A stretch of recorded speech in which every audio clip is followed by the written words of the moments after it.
Where did you like to play as a child? I ask this question a lot because childhood memories shape us into the people we become. Welcome to Play It Forward, a Wearthy podcast. I'm your host, Lukas Ritson. Thanks so much for joining me. I talk a lot about play. I'm a dad, I'm a husband, I'm an educator, and I'm a playground designer. So I wanted to gather some of my favourite people who are advocates of children and nature and create a space to have an honest conversation about getting more kids outside. The power of play is very often underestimated, and I think we all need a little more play in our lives. My next guest is a director of the Internet Addiction Clinic Kidspace, where he helps hundreds of families struggling with internet, screen, and gaming addiction. He is an author of a fantastic book named The Tech Diet for Your Children and Teens. He's also a well-respected presenter and frequent consultant on all the TV channels. Today, we're talking about how screen times impact well-being, what parents can do about it, and the role schools play in managing children's tech intake. Welcome into our virtual studio, the Unplugged Psychologist Brad Marshall. Thanks for having me, Lukas. Thanks for joining us today. It's such an important conversation to have. We're in these very unique times of people at home, people on screens, childhood's looking very different for children over the last few years. So I think this is a great opportunity to have this important conversation and get some good tips and insight into families and educators on how to manage screen time and best support the children in their world. So thank you so much. Yeah, appreciate it. We'll start where we start with all guests, with a little bit of a reflection. Where did you play as a child?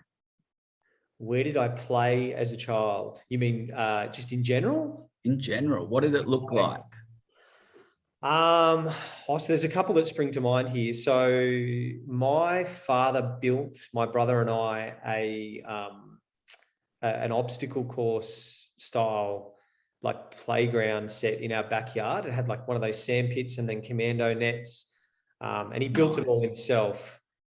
So we played a lot there and in our backyard pool. Further than that, we had some pretty cool parks when I was a kid in the area. By cool, I just mean like probably pseudo dangerous. I can remember one park near us that had you might know the sort of technical term for it, but it was one of those spinning circle things, and you'd like run on it, and it would go round and round in circles. Am I making sense there? Yeah, absolutely. The local kids used to like get a bike or a motorbike or whatever and tie it to it and pull it, and you'd go flying off. And so there was one of those in the local park, and then another park had just these giant towers in Sydney in the 80s when Bicentennial Park was built. There were these giant towers that looked like castles, and as a young fella, it just like was the coolest thing in the world. You'd ride your bike there.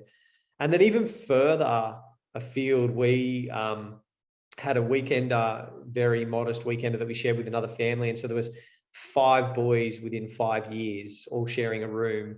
And it was, on a national park and by the beach. And we used to get into some pretty serious play there. So I'm talking like rope swings and, we had a catamaran and that we sunk twice. And what else? So we used to build like little traps on the beach. I don't know if you ever used to do that as a kid.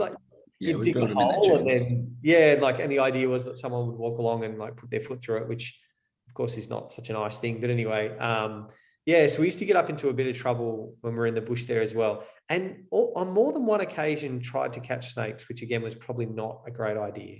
But anyway, a long version of that. No, not at all. It gives me a great insight.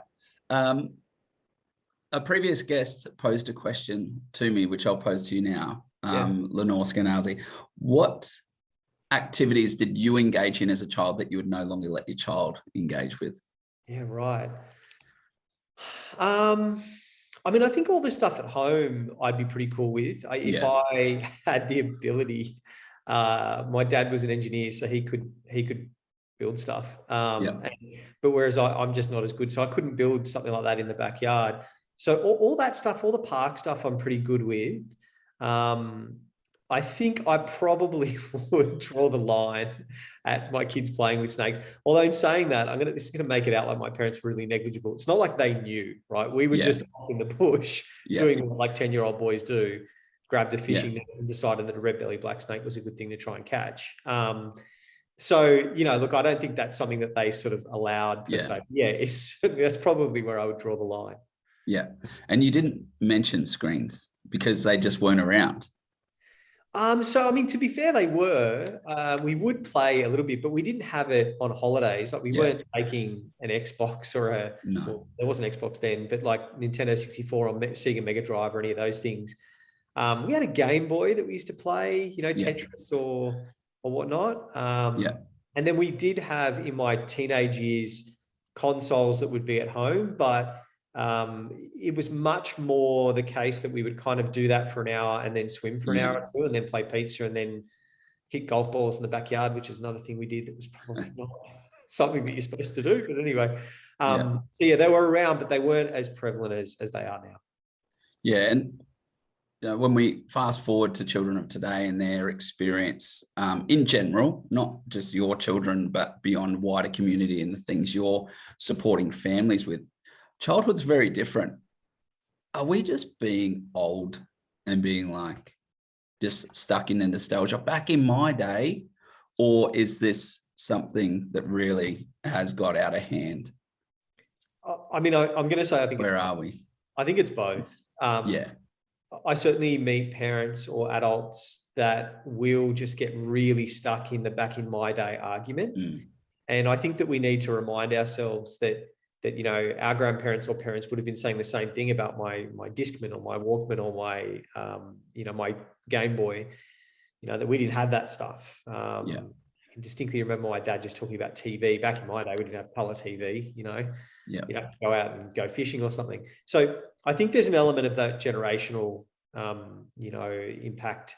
And we all need to be careful about going down that path as adults, because typically teenagers or kids will just switch off in the same way that we did, right? When that argument was said to us, it's like, you're old, forget it. On the flip side, there is also an argument to be made that it is a little bit more for some kids these days than we probably would like. So, I think it's a bit of both. And certainly if you look at some of the statistics, and there's a great Gonski report that was done, I think last year. They're doing some new surveys on Australian kids and their screen use. You can take out little snippets of that. So, for example, 67% of primary school children own their own personal device now. So that's an iPad or a phone. There's about 33%, I think, from memory, around 30% anyway, of parents surveyed say they let their kids take their screens to bed. So we're getting some numbers up there for things that were not done back in my day. It's definitely unique challenge to overcome. An argument I've heard is that, within the context of play and being out in the neighborhood and being social within your neighborhood, they're like, it's not that it's not happening, it's just happening online now. And we don't see it, but it is happening. How much truth is there in that? Yeah, there's probably a lot of truth in that. And again, that's not to say that I agree or disagree with that being a healthy thing. I think you even see this. I was reading an article the other day, and again, I'm a bit conscious that it was a bit of a news, media article, but there are reports even in certain cities in lockdown right now where you get neighbours complaining about kids drawing with chalk on driveways. And it's like, I mean, have we really got to the point where we're complaining about kids, playing outside and driving, drawing on driveways? So I think there's an element of parents feel pressure that if their kids are outside or out the front and not just contained in their backyard, that they're up to no good. And in fact, that's just jogged my memory. Actually, about 3 or 4 months ago, I did a live chat for a small community in Canada. What was the name of the community? I think it was called Caribou. Apologies to the team if I'm getting that wrong out there. But anyway, so we had a whole bunch of parents, like 100 parents that were live streaming this too. And they were telling me that during their lockdown in Canada, because it was a bit of a rural community, that the police were called on their 10 and 11-year-old kids for playing outside and just pretending to make a fire. And they, these parents were just beside themselves. And even the police came out and kind of went, and I think if I'm getting the story correct here, I'm pretty sure one of the kids was like the policeman's son or something. So the sheriff's son or whatever it was. So it's just, but even they were commenting, that was one of the questions here of how do we get to the point where, you're getting neighbors interpreting kids as playing as being some dangerous activity, like we've got delinquents running the streets. So I think there's an element of that that is very tricky for parents, because they feel like they're being judged as a parent if their kids are out and about. Yeah. But as far as your question, is the new version just online? Yes. That can be anywhere from social media websites to gaming platforms, depending on sort of gender differences and age differences and whatnot. A lot of that is done via sort of video and chatting services, not Zoom or Skype, as parents would sort of have believed. So things like Discord or House Party, or and for parents at home that might be going, I don't know what that is. It's a kid's version of Zoom, basically. Yeah. So you'll get kids these days, especially during homeschooling, that are in a Discord call 24/7 with their friends. Yeah. And they just mute themselves and come back in sometimes when they've got class, sometimes not. But what they'll be doing is they'll be gaming or doing social media stuff while video chatting and everything. And so what you hear from parents is, I've got a child that is in their room on a headset, just swearing or yelling or getting very, and that is kind of the equivalent now of the playground, right? Like, it used to be, okay, kids, calm down. Everyone's yelling too much, or I heard you swearing, or I heard you throwing a stick. That's the version now. Whether we like it or not, that's unfortunately where things have kind of gone. Yeah, and that's where they're experimenting, exploring, and finding out these social requirements and norms and what's accepted and what's not. It's just that the parent is in closer proximity now. It seems they're in the next room opposed to back in the house while we're at the park. Yeah, and I think that's where a lot of the cyber safety concerns come in from, which is something that I'm not sort of don't profess to be an expert in the cyber safety itself. I stick with more of the overuse and the problematic use, or the addiction, as some people call it. But yeah, that's behind closed doors, when you've got everything at your fingertips. It just, one would argue that it's a lot easier to find yourself in a bit of a tricky situation if you're a child versus if you're out and about. Sure, okay, be a stupid 10-year-old boy with 5 mates and come across a snake. But the chances of that happening are pretty low versus the chances that you find yourself in a bit of trouble online with friends or with anyone else. Yeah. To rewind a little bit, even just the wording of addiction related to screen time is relatively new. How did you take those steps from studying psychology and finding yourself in a unique role and a very new role as in managing internet addiction? Yeah, so this is a story I quite often tell, because it's not something that I sort of set out to do. So probably about 12 years ago now, I was a very green young child psychologist. I was working in a big hospital. We had a team of people. There was a very fancy professor that was extremely senior. And of course, I was doing what any new person does, which is keep their head down and try not to talk too much. And there was this referral that came across. So this is back 2009, maybe 2010. And it was a young man who'd found himself not going to school and not sleeping because he was immersed in this online world of Harry Potter. And it wasn't even a game. It was a website where you could teach roles. So he'd become like a professor at Hogwarts or something. And because of the time difference with people overseas, he'd just immersed himself in it. And he'd stopped playing sport, sleeping, going to school. So, of course, the senior people in this team are all talking about who's going to see this young man. And everyone's very quiet. And then all of a sudden, the senior professor says, "Brad, you're it." And I said, "What do you mean I'm it?" And he goes, "Well, you game, don't you?" I mean, yeah. I mean, I used to. I kind of do a little bit now. He goes, "Okay, well, Therefore, you know more than anyone at this table about it, so you're it. And that's literally how I got into this, because it was just simply the fact that I was a young bloke who happened to be a child psychologist, and we're not all that common. Tends to be a female, sort of heavily female dominated area in child psychology. And yeah, so from there, it just ended up that I kept getting referrals for it. And then I opened the clinic a year or two later because it just kept growing. But the reason that I called it the Internet Addiction Clinic was not because I agree with the term addiction. And people get very upset about this as well. Like I've had people shout me down on national radio about this, that I'm an alarmist, that I'm calling it addiction. I'm absolutely not. But you've got to remember that 10 years ago, the debate around whether it should be called gaming addiction or internet addiction or gaming problematic use or gaming disorder, I mean, there were like 10 different terms. And the academics just spent a decade before that trying to figure out which one to call it. And I just had enough, to be honest with you. I thought, we're all sitting here debating for 10 years what we should call this. And I'm just going to be pragmatic. I'm going to call it what parents call it, which is internet addiction. So I'm not necessarily endorsing the term that it is on the same level as an addiction. I think the jury's out on that one, as to whether we have enough research to prove that. But I just called it what parents were emailing me and searching for in Google, because that's what they call it. So technical term now is internet gaming disorder, if you listen to a big book called the DSM, or the gaming disorder if you listen to the World Health Organization. So, So to flash to that first ever client of yours, Harry Potter World, what were your steps there? Like, how did you manage that? Not very well. I like it. I mean, there was no treatment manual. There was nothing. There was a little bit from a famous professor, famous doctor in the United States called Kimberly Young, who's since passed away, unfortunately, and I never got to see her speak, which is a shame.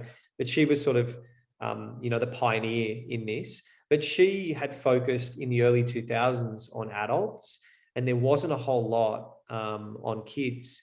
And in fact, this is what I'm doing a PhD right now at Macquarie University with Professor Wayne Warburton on this very topic, because we still struggle to understand what are the best treatment, quote unquote, options for kids in this area. Like what works, because up until now, we've got a whole bunch of people, myself included, that just have been trialing different things. And I think I've got some strategies that work, and it's a combination of other things that we do in the field. But the long and the short of it is that the treatment research in this field is decades behind where it should go. Well, also within there's hope, because if we reflect on the knowledge we had around brains and how they worked and everything, a decade ago, we didn't know much compared to what we do now. So, we could get there. I like your optimism. always got to get there. The other side of that, unfortunately, and again, not to just be the pessimistic guy, but the problem is that the amount of research that we have using functional MRI scans, so the brain scan stuff, in the research world, for me to do a study with a functional MRI machine, it takes hundreds of thousands of dollars of grants of research. And there's no one in Australia that can get that money in my field. The Australian government doesn't give that money. My colleagues, so a great professor from South Australia, Professor Dan King, and Professor Wayne Warburton, who I work with, have both applied for multiple grants in the last 7 or 8 years and gotten nothing. And so if you compare that to people trying to do, health research versus the gaming industry or the social media industry and the amount of money they have to put into functional MRI scans, they are decades ahead of us. And that's what I said, is that, as much as we feel like we're catching up, it's just a bit of an unfair fight, unfortunately. Well, for all those philanthropists listening, there's some good direction of funding. If anyone's passionate about this area. The links in the show notes, reach out. So when a family, say a family come into the clinic and get in contact and say, my child's I'm really struggling, that they're having that behavioral challenges, the emotional regulation, so many of us seen the video of the parent getting fed up and chucking the Xbox in the pool or riding over it in a lawnmower. We've seen those things, but is not always going to have an outcome. What's your approach from when that family come into the clinic? I mean, so from the start here, the first and most important thing comes back to what we talked about a couple of questions ago, which is if we go down that path of, this is not the way it should be, and in my day we didn't have it, kids will shut down immediately, right? So to be honest, my approach starts with talking to kids about what they play and what they do online. Yeah. I want to understand what they do and why they do it. And that means that I do come across as pretty heavy on the positives of it. Oh, that's great. This game looks so entertaining. It's wonderful. You're playing with a mate. That's fantastic. Really what I'm doing is I'm trying to understand the why they're playing and what's getting in the way there. But from there, I'm also trying to educate the parents around the more you are negative about games, the more they will shut down about this. We have to start telling them and sending across a message of some use is okay, but it has to be in moderation, right? Like anything. So I try to get the parents, if they haven't already, to shift to that. Sometimes one parent has and the other one hasn't, or sometimes they both haven't. But the longer they stay in that, this is not the way it should be, and that old school mentality, they're going to get nowhere. So because that's just not the reality of what their children believe. But from there, what I'm looking for is the impacts in 5 main areas of development. So you mentioned 2 of them. Behavioral development. So are they lashing out? Are they breaking stuff? Are they getting physically violent, which happens, unfortunately, quite often? And so that's behavioral development, emotional development, social development, education, and then health. Health is not technically a developmental domain. What I'm talking about with that is sleep, exercise, outdoor play, all that sort of stuff, hygiene. So essentially, if you look at any child or teenager and you're asking the question of, is screen use impacting them? I'm looking for, is it impacting any of those 5 areas? And quite often it'll be multiple of those areas. If it's really bad, it'll be all of those areas. And so I think where that kind of segues into the outdoor play stuff is what you quite often see is the more that a child games or spends time online or social media, the more that increases, the outdoor activities, the exercise, the fun, the adventurous play decreases. It's just one of those things. And so if you have parents that try to say, we're going to do 0 screen stuff and we're not going to game at all, and we are a non-gaming family, then it's just too much of a shock to the system. So the idea being that you've got to slowly kind of level that out a bit while giving them some time online, because there are legitimate social reasons to be online. And then sounds like you're like offering another why opposed to the solely gaming why. Okay, there's create the why to why you want to get outside. What is the main why you hear from children that you work with around why they're online? Because all my friends are. It's simple, right? And on the flip side of that, parents, the why from them of how we got into this situation is quite often because they were bored. So they needed something to do, right? And so we've entered this generation of parents who feel, and this comes back to, again, what I was talking about before, where we feel this pressure from community, from society, from other parents, from neighbors, that we are supposed to be, this never-ending juggling act of entertaining our children. 100%. I'll never forget, I've told some other people this, but I was actually up your way when we could leave. I think it was last January, February. We were up there for a friend's wedding. We're on the Gold Coast staying at SeaWorld. And it was just fantastic. And we went to SeaWorld. My kids were just loving it. But I walked past multiple kids, but one that stuck in my head. He must have been probably 3. And he was walking around SeaWorld with an iPad, watching YouTube. And I said to my wife, and she immediately looks at me and she just says, stop it. Yeah. I hear it. No, don't do it. So I didn't go there, but I couldn't help. It stuck with me for a couple of days. How do we get to the point where a child is at SeaWorld and they want to be on YouTube? How did that happen? So there's this idea that even between like rides or between amusements, apparently we've got to entertain that kid. Yeah. There's this expectation that they can't be bored. So when it comes down to it, I think a lot of parents feel this pressure that they can't have a bored kid. And what I typically say to families is boredom's fine. Yeah. It's boredom that is going to create them getting outside and doing other things, right? And so parents quite often then get into this, oh, why don't you go to the park and do this? Or why don't you go fishing with your mate? Or why don't you go surfing, with Billy? And why don't you do this? And of course, the very nature is the kids are going to tell their parents to get stuffed. Yeah. That's what kids do, right? But if you create enough white space and boredom, they will eventually do something else. So that's kind of what I work with parents around doing is slowly reducing the screen time. Again, not to zero, because we're not in some, apocalyptic world where the internet's not going to matter in future, but enough white space and enough boredom so that they just will find whatever else it is that they want to do. Yeah. And this conversation is not about demonizing screens at all. They are so practical for me as the way I learn. I can go down a rabbit hole, get into some crazy random research papers within all different parenting and play and all different sorts. And that's just the way I learn. It keeps me intrigued. It keeps me balanced. And when I want to find out something, it's there. And I think so many of us can relate to that.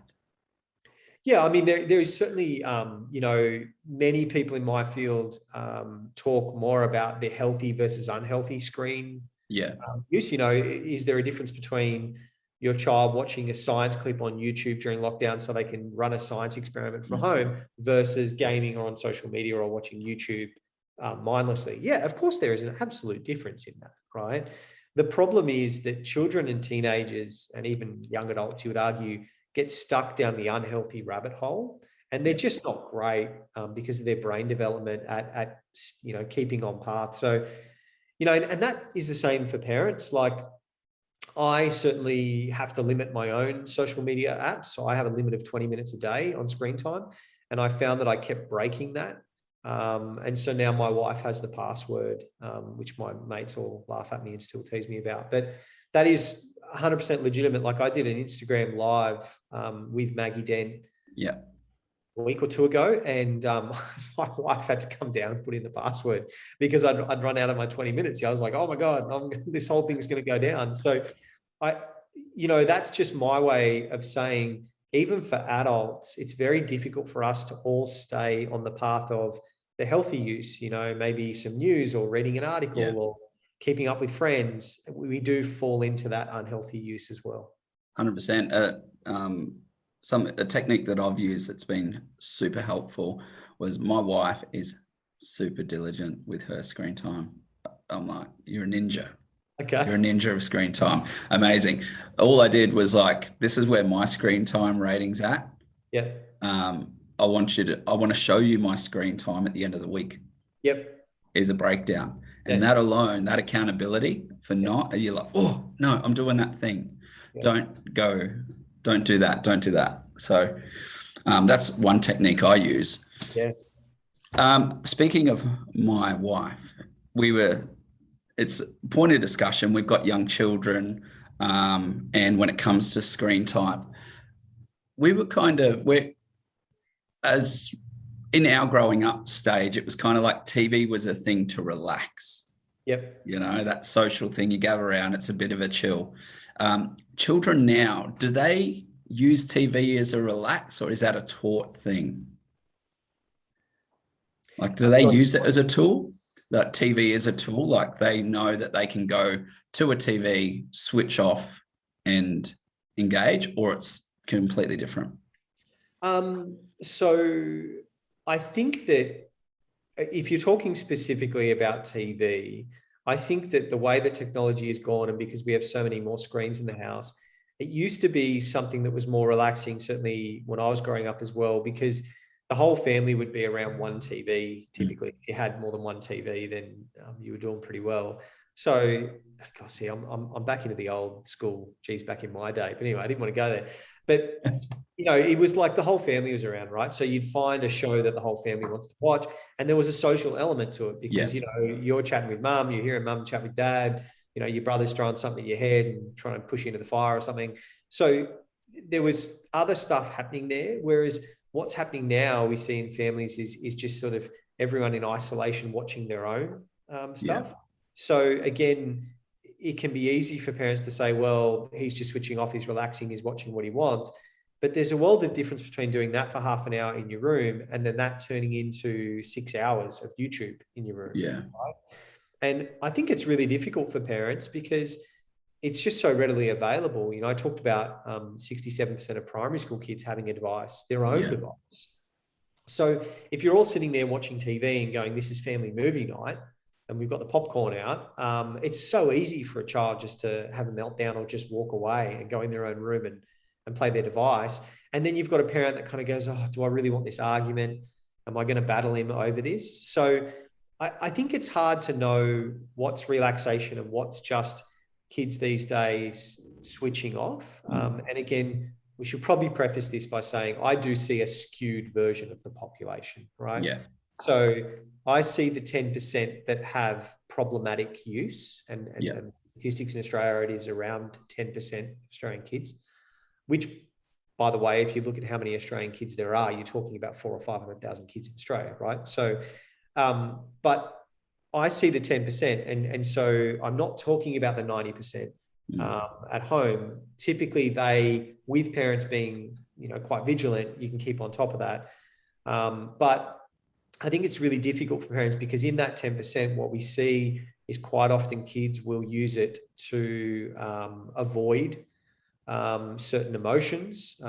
If you've had a fight with a mate or your mum's just argued with you over doing your math homework, it's very easy for you to just go to your room and watch that. And it becomes more of an emotional coping strategy rather than actually a relaxation strategy as you were talking about at the, back in the day. Yeah, that's so interesting. And like that 10%, and when you put that into context of 500,000 children struggling with this, you mentioned earlier the impact on the brain. I know from a play standpoint and learning as a child, we need to have that sensory learning and we need to absorb through our senses, through exploration and sensory feedback socially and physically. And that activates those switches of learning, play. So what's the difference between play internally, what's happening internally from a play standpoint when it's converted to a screen opposed to outside? I think this is one of those issues where we haven't been able to drill down that far. Because at the end of the day, I mentioned earlier that we don't have enough research dollars to figure all this stuff out. So what we are figuring out at the moment in the research community, and if I put my sort of research hat on for a minute here, by the way, I'm a terrible researcher. I normally joke that I'm sort of 10% researcher and 90% clinician. But anyway, I think what you'll find is that we focus our research on the more broader questions. Yes. And we're not being able to nail down some of those more nuanced questions because we just don't have the funding, right? Yeah. So there are some studies that have been able to figure out some more nuanced questions and that I use to sort of drive my practice. So for example, in 2013, there was a Scandinavian study that looked at online gaming versus offline gaming, and they did functional MRI studies. And essentially what they found is that the amount of dopamine going to the brain with online gaming is a lot more than offline gaming, which is fundamentally the reason why, playing a PlayStation or a Sega Mega Drive in the 80s or 90s had a tiny bit of dopamine to the brain versus the current gaming and social media platforms have way more.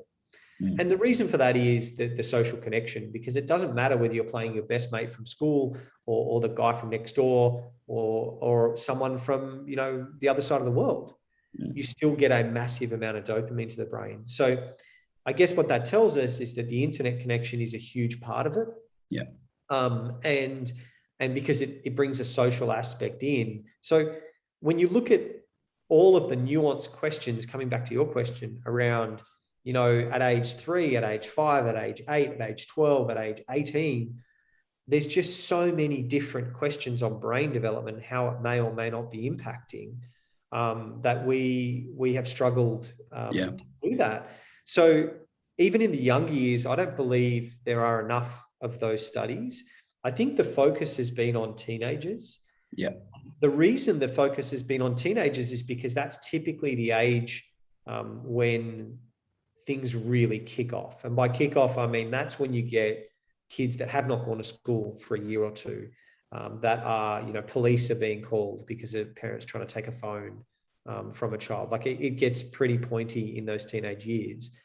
And essentially what we do know, so again, to go down the path of some of the brain science stuff that we do know, in the teenage years, there was a big longitudinal study in 2019 by Paulus et al. So an American study, from memory, I think it was 11,000 kids over 4 years. So really robust study. And they did functional MRIs. What they found is that kids that had somewhere around 4 or 5 hours of recreational screen use a day. Now, just to be clear, that isn't 4 or 5 hours of gaming. That isn't 4 or 5 hours of social media. It isn't 4 or 5 hours of Netflix. All of it. It's recreational screen use. This is where parents get confused as well. So kids that had 4 to 5 hours, we would see that they would start to have impacts in those developmental domains I was talking about before. Yeah. Not all of them. Some kids can have 5 hours and still be sweet. Others have 3 hours and it all melts down. It's different, depending on different kids. But what it also found is when you go over 7 hours of screen use, then you are talking about, they could actually measure your brain cortex thinning prematurely. Okay. So I'm not a neuropsychologist. It gets really, really tricky here, but it's not a good thing. Right. Yeah. And essentially we don't know if that's reversible or not, because that longitudinal study only came out 2 years ago. It's going to take us another 10 years to figure out whether that's reversible or not. Yeah. But you're talking about 7 hours and everyone goes, oh, well, okay, 7 hours is a crazy amount of time. My kids don't have it. If you look at some of the Australian data, they do. Teenagers in every household were getting 6.5 hours of recreational screen use before COVID. Yeah. Right? I'm hazarding a guess here that a big chunk of them after COVID are getting more than 6.5 hours.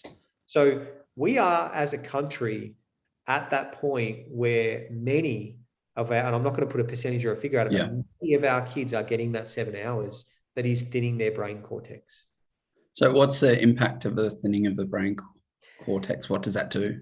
So, I mean, again, it gets pretty minute here and we would just sort of be guessing. Yeah. I guess, it has all sorts of implications on areas like the prefrontal cortex and the amygdala and basically for people. So emotional regulation and decision-making. Impulse control, and all these sorts of things, right? And we know that for teenagers, that doesn't fully develop, especially for boys, until they're kind of well in their 30s. Yeah. We used to think it was like 21, and it explains why stupid Brad crashed his car at 21. Yeah, I've said that to so many educators about the brain development, and the ladies and young ladies in the crowd goes, oh, that makes so much more sense for my partner now. Yeah, that's right. Yeah, that's it. But I'm not saying that all men at age, 25 or 30 or whatnot are going to be like that. But I guess it's important to give parents some context here, because so often we hear parents say, oh, well, they're really struggling with emotion regulation and their impulses. Can you teach them that? My standard response is, I can't speed up brain development. I can do some stuff to try and help, but I don't want to oversell it. I can't speed up brain development, right? So, and so the teenage years is the most tricky point for that, and I guess that's when we see a lot of these issues cropping up as well. Yeah, and so important, like from that emotional intelligence standpoint, that emotional development, the identity of self at that age, and that disconnect from what I observed, like this identity you have online, and then you transferred out into the sounding old real world. And then there's such a disconnect, they just can't cope. That's my own very limited observation. And then the social interaction, the reality, the instant gratification of those dopamine responses that are just accessible. It's just like, I need a bit of a hit, boom, boom, boom. And then dealing with the crashes afterwards. Yeah. And so, what you're getting into now, Lucas, is more about the pointy end. So the kids that would qualify for what we call internet gaming disorder or gaming disorder, which we know in Australia is more like 1% to 3%, depending on what study you look at, an Australian study. And again, there's some of the research that we've actually done well, because they don't require brain scans and funding and whatnot. And so, but again, you look at 1% to 3%, and you're still talking about like 50,000 kids, right? Yeah. So this is huge, and there's not really many places that parents can turn to for help in this. If you're one of the 1% to 3% and you need treatment, quote unquote, where do you go, right? There are private clinics like myself, but I do the best I can basically with some Medicare rebates or something like that. But at the end of the day, as a country, we're so far behind in helping those kids. If you look at somewhere like Singapore, I spoke at a conference back in May, and one of the other speakers was the director of an addiction clinic in Singapore.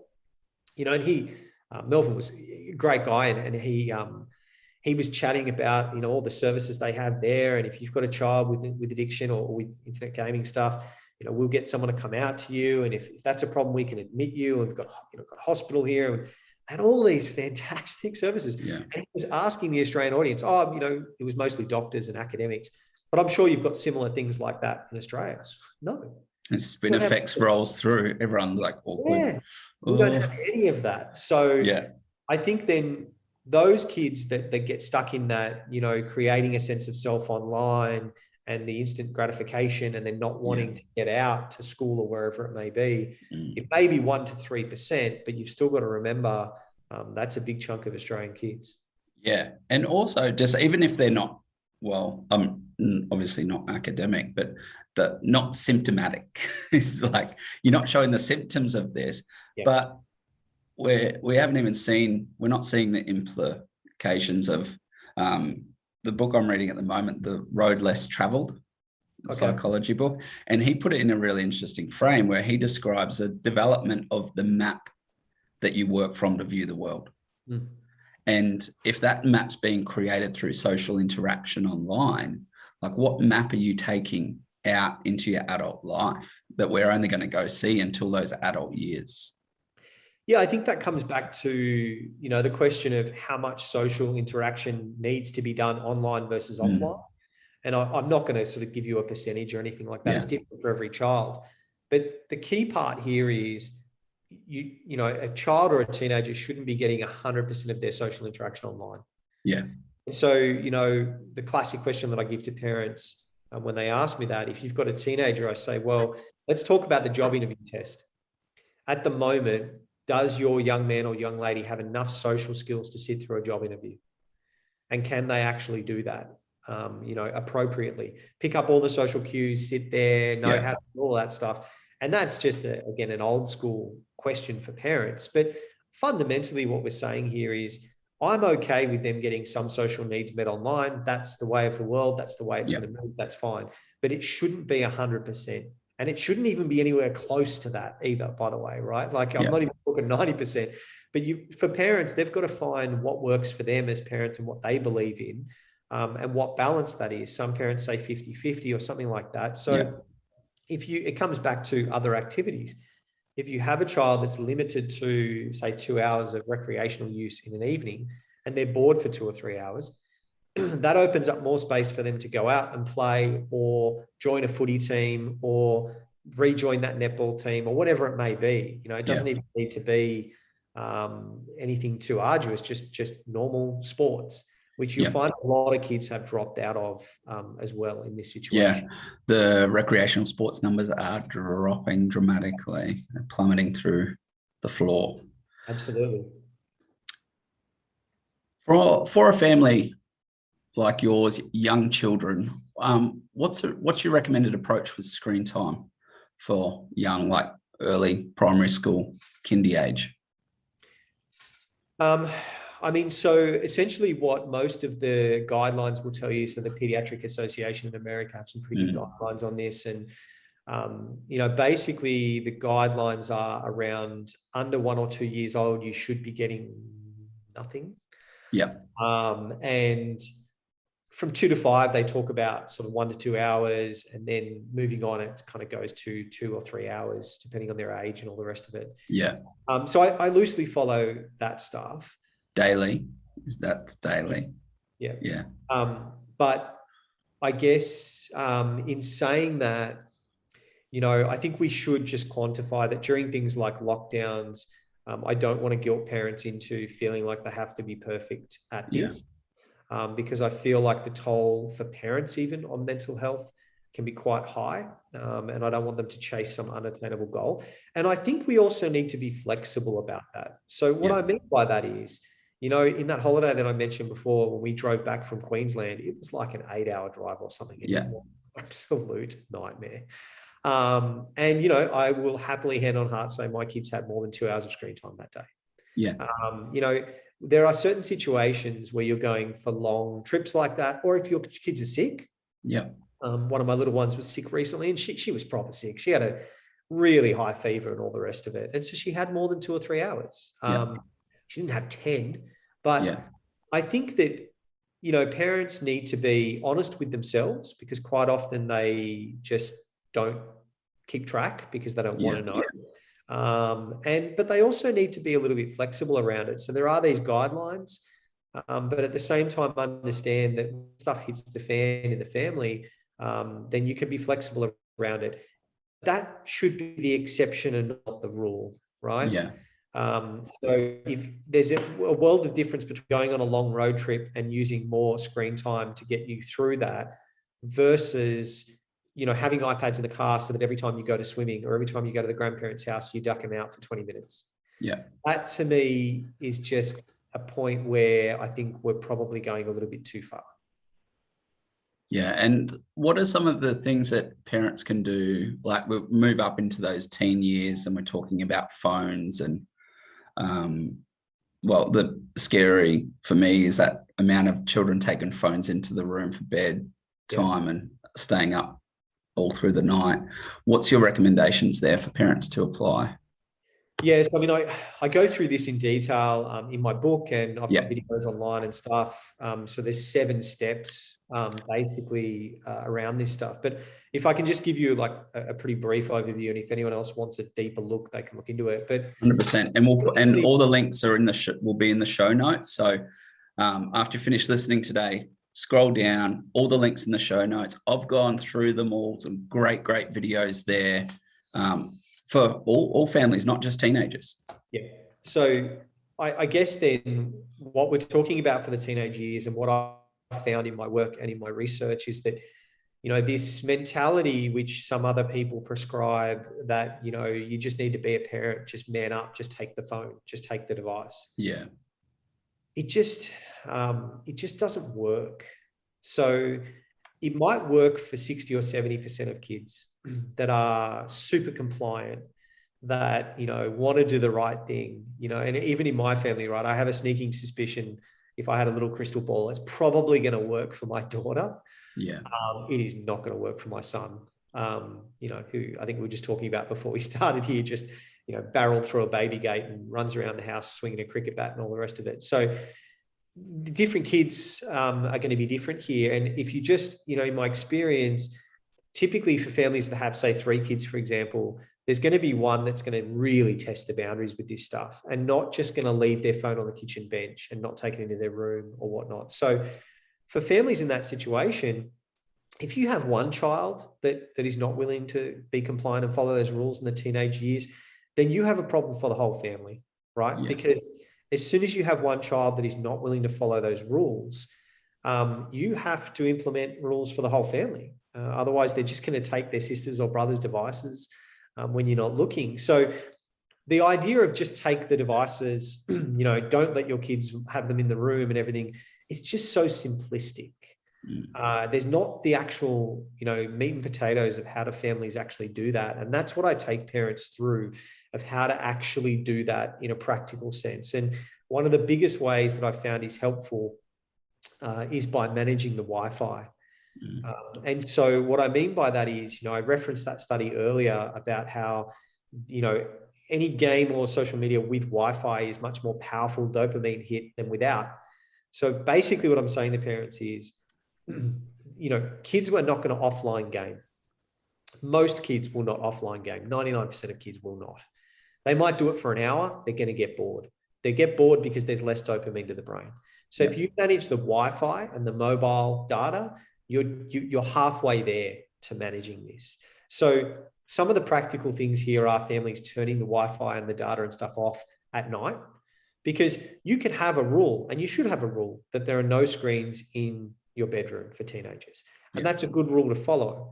But for parents, when you're tired and when you're stressed, going in, what are you going to do? Like 3 times a night, roll in there like a ninja and try and check if they're on their phone? I mean, some parents do that, right? And it's exhausting. Yeah. So essentially, there are layers of security that you have to think about. And if they have no Wi-Fi access and very limited mobile data, then you're halfway there, because even if they manage to commando crawl out to the kitchen and grab, their phone and then sneak it back before you wake up, there's no Wi-Fi. Yeah. So just doing offline stuff. There's a multitude of strategies that we would use, but the biggest one is managing the Wi-Fi and limiting the phone data, which is really difficult. Typically, I say between 2 and 5 gigabytes. Now, the reason I don't say 0 data is because I do think that kids should be able to communicate with their friends. I don't mind them messaging or Instagram messaging if they're using it correctly, and that's how they communicate. That's how they organize play dates or meet up for the beach or go to the movies. But we shouldn't have so much data that it means that they can stay up all night and game or watch YouTube and just get in the endless loop. Okay, so kids will burn through 2 to 5 gigabytes of data pretty quick. And then you mentioned earlier, so it really stood out in my brain because a bit of context, the technique we use in our house, I've got a 5 and 7-year-old, and we do tokens. So you get 3 tokens a week. It's 2 for a movie. There's no TV during the week, but you get 2 tokens for a movie credit and 1 token for a show. And once you're out, you're out. Gotcha. And my son's probably a bit similar to yours. He's like, take my money, and he'll blow them straight away. And my daughter's a bit strategic with it. But then once they run out, my son, he'll still be saying, oh, can I watch something? Can I watch something? And I'm just constant, no. And this isn't a kid that's had like a lot of exposure to screen at all.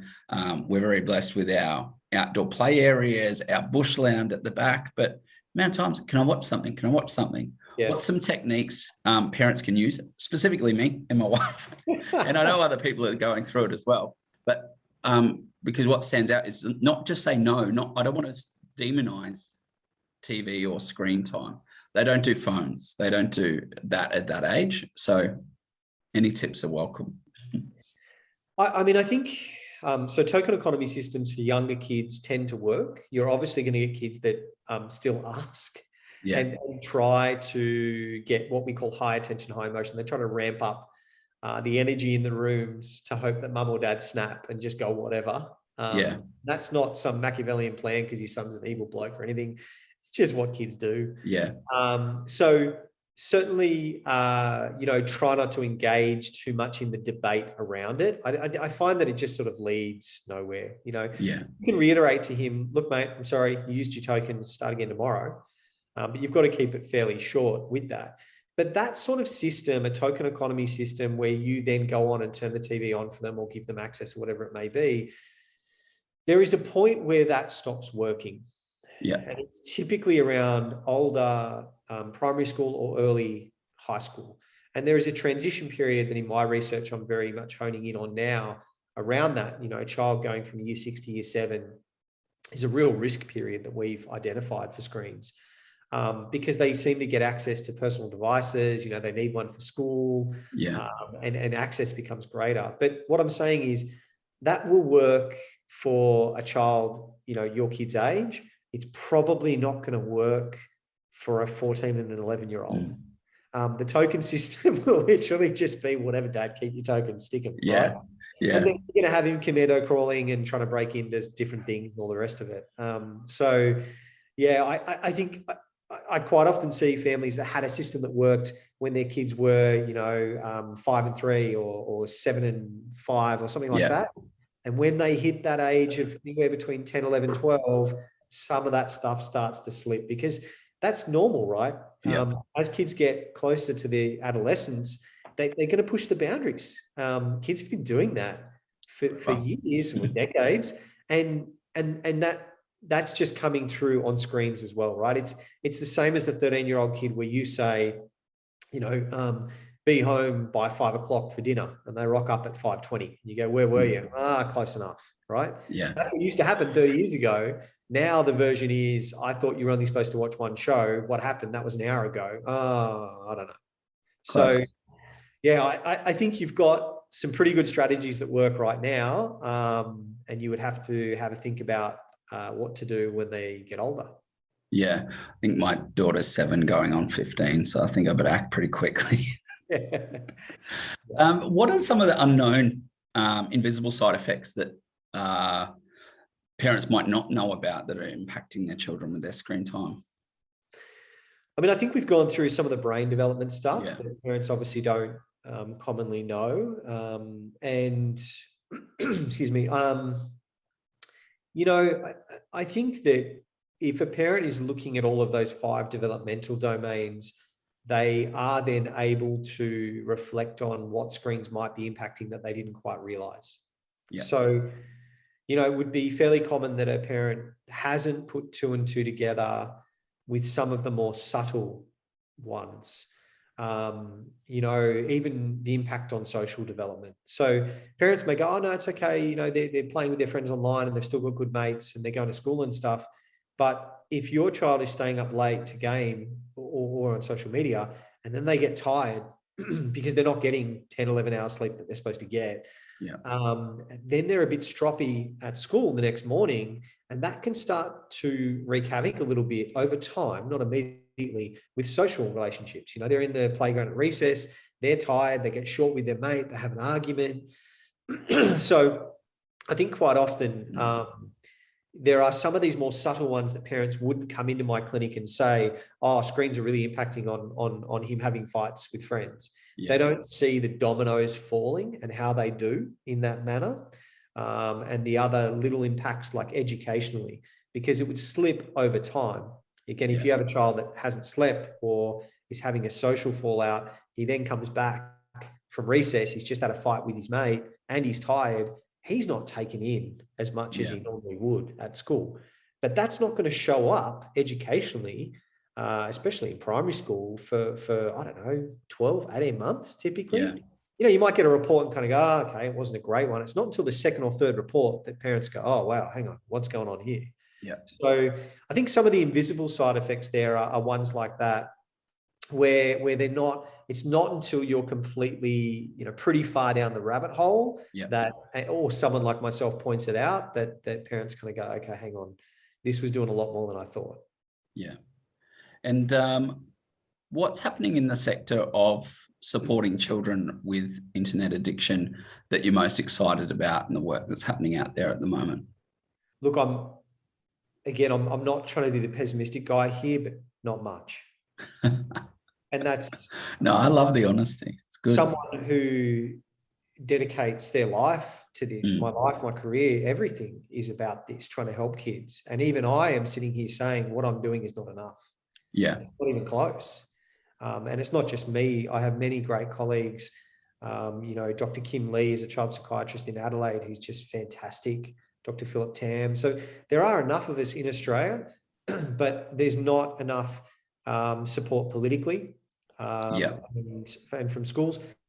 I suppose if I had to really pick one thing, in the last 5 years, there has been a recognition from schools that we shouldn't just focus on cyber safety, while that is very important, that we need to really focus on overuse and addiction or disorder or whatever you want to call it as well. So I am seeing a lot more schools coming on board and trying to offer their parents parent education sessions and all the rest of it.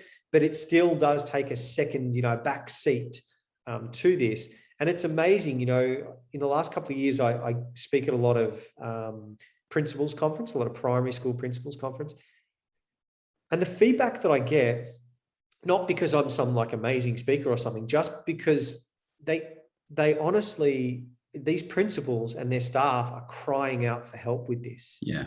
They see, the amount of principals that I see that say to me, this is the number one reason for why kids do not attend school. It used to be drugs and alcohol or truanting, or like it used to be all these other reasons in the 80s and 90s, right? Gaming and social media and phones is the number one reason why these principals see that kids will drop out or not go to school. So how that is not causing more waves in a political sense, in a public health message sense, I don't know. Clearly, we're not doing enough. We're not making enough waves, and maybe myself and my colleagues are not speaking up enough. Traditionally, child psychology and child psychiatry are a very conservative sort of profession. We wouldn't do podcasts. We wouldn't do interviews. I think the first interview I did was probably 2015. I ran the clinic for 5 years and knocked back every single interview I was ever asked for. Just because it's not the done thing in our profession, but we are slowly starting to understand that we probably need to speak up more, because without us raising awareness about it, nothing's going to change. Yeah, and there's an urgency to it. Like, childhood gets by pretty quickly in those influential years. It's not going to take much. And then, like you said, the data's not there to know the long-term impacts. And, me as a father, I'm like, what's the community going to look like for my children? Yeah, I think plenty of generations and our parents probably thought the same thing, right? Yeah, absolutely. The invent of a lot of things. So I don't freak out as much about that. I certainly see the technology is going that way, and there's nothing that's going to change that, right? But when you get into the nitty gritty of brain cortex thinning and all these sorts of things, that's the stuff that people like social media companies and the gaming industry, you can't spin that. You can't argue with that. It's there in black and white. And that's why I keep harping on about the brain imaging studies, the functional MRI studies. They are the ones that are irrefutable, even though the industry will still try to spin it in some different way or come up with other studies. But at the end of the day, those are the things that need to drive us for a healthy amount of use for kids. Again, I'm not some people quite often say to me, so you must live on a farm somewhere and you don't give your kids screens at all. And you don't, no, that's not the case. My kids have screens. It's okay. We were playing Mario Kart a couple of days ago on Nintendo Wii with my daughter. She didn't like it that much, but anyway, I enjoyed it. But, so it's not something where I'm off on some commune and living off grid, and I pop up every now and then to talk about this. We can do it. We just have to do it in a healthy way that's not going to impact them. That's all I'm saying. Yeah. It's not going away. No, not going anywhere. No. Excellent. Well, thank you so much for your time today. I just appreciate the conversation so much. I appreciate the work you do so much and the challenge you come up against. It's something as a sector I haven't considered until delving into your work and what you do, but there is a lot you personally are up against. So I appreciate your resilience and making it a mission for your life and helping so many children, help like you said, 1%. Yeah. 1% is too much. Yeah, it's pretty scary, isn't it? But look, I really appreciate your questions and thank you for taking the time to look into it. No problem. Look forward to having you back again, because we didn't even get into talking about schools and all of that and technology at schools, but look forward to you joining us again soon. Absolutely. Thanks so much. Thanks.